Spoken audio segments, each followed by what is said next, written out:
गांव के बाहर एक घनी जंगल के बीचों बीच एक पुरानी हवेली थी जिसे लोग कालिका हवेली कहते थे। कहते हैं उस हवेली में जाने वाला कभी वापस नहीं लौट। जो लोग वहां से गुजरते उनकी आवाजें गुम हो जाती और हवेली से डरावनी चीखें सुनाई देती। गाँवों के बुजुर्ग कहते थे कि वह जगह शापित है, लेकिन जवान खून में साहस का उबाल था। राज एक युवा लड़का जो गाँवों में नई नई घटनाओं पर डॉक्यूमेंट्री बनाता था। अपने दोस्तों नील, पलक और समीर के साथ इस हवेली की सच्चाई जानने की ठानता है। वो चाहता था कि इस बार उसकी वीडियो ऐसी हो जो हर कोई देखे और उसकी पहचान बने। उसने रात का समय चुना। अगर हमें सच जानना है तो डर को हराना पड़ेगा, राज ने अपने दोस्तों से कहा। सबने सहमति जताई। कैमरे और टॉर्च लेकर वो जंगल की ओर बढ़े। जंगल में प्रवेश करते ही अजीब अजीब सी आवाजें आने लगी और पेड़ जैसे उनकी हरकतों पर नजर रख रहे थे। अचानक एक काली बिल्ली रास्ता काटकर गायब हो गई। ये तो अशुभ है, पलक ने डरते हुए कहा। अरे ये सब पुरानी बातें हैं, नील ने उसे समझाया। जैसे ही वे हवेली के पास पहुँचे, दरवाजा अपने आप खुल गया। एक पुरानी जर्जर घड़ी की टिक टिक की आवाज सुनाई दी जो अंदर की खामोशी को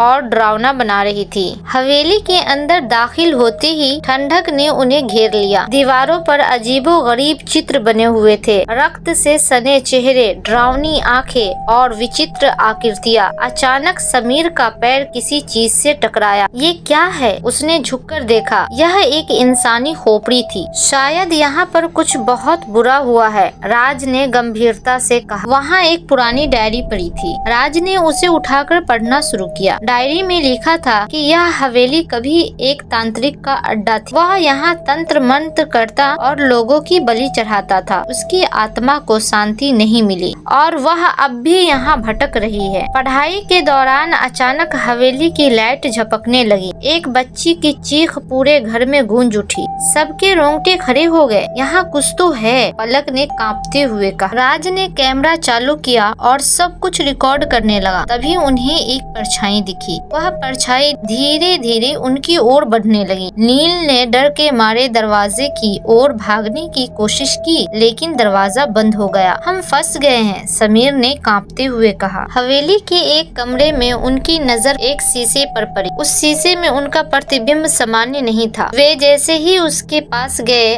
अचानक शीशे से एक साया बाहर निकला। यह वही तांत्रिक था जिसकी आत्मा वहाँ कैद थी। तुमने मेरी शांति भंग की है, अब तुम भी मरोगे, उसने गूंजती हुई आवाज में कहा। उसकी आंखें खून जैसी लाल थी और वह हवा में तैर रहा था। उसने नील को जकड़ लिया। नील जोर से चिल्लाया, लेकिन कोई उसे बचा नहीं सका। वह साया नील को खींचकर गायब हो गया। अब राज, पलक और समीर के पास कोई विकल्प नहीं था। उन्होंने खिड़की तोड़कर भागने की कोशिश की, लेकिन हवेली ने उन्हें वापस अंदर खींच लिया। यह जगह हमें जिंदा नहीं छोड़ेगी, पलक ने रोते हुए कहा। राज ने अपनी सूझबूझ से डायरी में लिखे मंत्रों को पढ़ा। उसे पता चला कि तांत्रिक की आत्मा को शांति देने का एक ही तरीका था, उस पर रोशनी डालना। उन्होंने अपनी टॉर्च और कैमरे की फ्लैश लाइट का इस्तेमाल किया। जैसी ही रोशनी तांत्रिक पर पड़ी, वो चीखने लगा। पूरा घर हिलने लगा, दीवारें टूटने लगी और हवेली के सभी दरवाजे अपने आप खुल गए। तीनों किसी तरह भागने में सफल हुए। पीछे मुड़कर देखा तो हवेली आग की लपटों में जल रही थी। राज ने कैमरे को देखा, उसमें सब कुछ रिकॉर्ड हो चुका था। गांव लौटने पर उन्होंने पूरी घटना को इंटरनेट पर अपलोड किया। वीडियो वायरल हो गई, लेकिन राज और उसके दोस्तों ने कसम खाई कि वे कभी फिर किसी शापित जगह पर नहीं जाएंगे।